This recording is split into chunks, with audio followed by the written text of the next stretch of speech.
तर जितेंद्र आव्हाडांचे 3 सहकारी अजित पवारांच्या पक्षात गेलेले आहेत। केवळ एका माणसामुळे तेव्हा अनेकांनी राष्ट्रवादी सोडली होती असं अजितदादा पवार यांनी म्हटलंय। अजितदादांनी नाव न घेता जितेंद्र आव्हाडांवर ही टीका केली आहे। नाराजांना शेवटच्या क्षणी फोन करताय, आतापर्यंत झोपा काढल्या का असा सवाल देखील यावेळेला अजितदादांनी विचारला। तर पक्ष हे खूप जण राष्ट्रवादीतच होते, परंतु नंतर राष्ट्रवादीला सोडून ते बाजूला गेले। ते निव्वळ एका माणसामुळे गेले। मी इतक्यादा आमच्या वरिष्ठांशी पण बोलायचो की बाबा एवढी लोक सोडून जातात याचा अर्थ काहीतरी कुणाचं तरी चुकतंय, सगळ्यांचंच जाणाऱ्यांचंच चुकतंय आणि जो आहे तोच सगळ्या बरोबर असं कधी नसतं।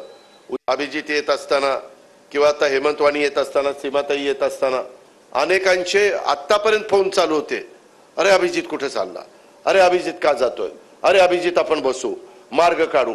अरे कधी मार्ग काढू?